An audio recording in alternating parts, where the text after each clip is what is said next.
नमस्कार मित्रांनो, तुमचं स्वागत आहे आपल्या चॅनलवर।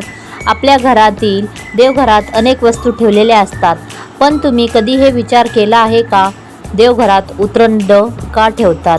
ही फक्त जुनी परंपरा आहे का, की यामागे काही धार्मिक वास्तुशास्त्रीय कारण दडलं आहे? आजच्या व्हिडिओमध्ये आपण जाणून घेणार आहोत देवघरात उतरंड ठेवण्यामागचे रहस्य आणि त्याचे फायदे। पूर्वीच्या काळात लोक मातीच्या उतरंडीत धान्य साठवून ठेवत असत। गहू, ज्वारी, डाळी, तांदूळ यासारखे धान्य सुरक्षित राहावे आणि घरात अन्नाची कमतरता भासू नये म्हणून उतरंड वापरली जायची। हळूहळू या परंपरेला धार्मिक महत्त्व मिळाले। लोकांचा असा विश्वास आहे की देवघरात उतरंड ठेवल्याने घरात सुख, समृद्धी आणि अन्नपूर्णेचा आशीर्वाद कायम राहतो। उतरंड ही माता अन्नपूर्णेचे प्रतीक मानले जाते।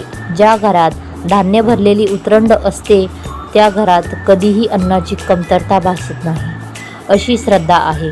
वास्तुशास्त्रानुसारही उतरंड शुभ मानली जाते। देवघरात स्वच्छ आणि नीट ठेवलेली उतरंड सकारात्मक ऊर्जा वाढवते आणि घरातील आर्थिक स्थिती मजबूत करते असे सांगितले जाते। पण लक्षात ठेवा, रिकामी किंवा तुटलेली उतरंड देवघरात ठेवू नये। त्यामध्ये थोडे तांदूळ किंवा धान्य ठेवणे शुभ मानले जाते। काही ठिकाणी सण उत्सवाच्या दिवशी उतरणची पूजा देखील केली जाते, विशेषतः श्रावण, दिवाळी किंवा अन्नपूर्णा जयंतीला याला खास पूर्ण महत्त्व आहे। तर मित्रांनो, आता समजलं असेल तर की देवघरात उतरंड का ठेवतात। जर तुम्हालाही अशी धार्मिक आणि पारंपरिक माहिती आवडत असेल तर आपल्या व्हिडिओला लाईक करा, चॅनलला सबस्क्राईब करा आणि कमेंटमध्ये नक्कीच सांगा तुमच्या घरात उतरंड आहे का। धन्यवाद।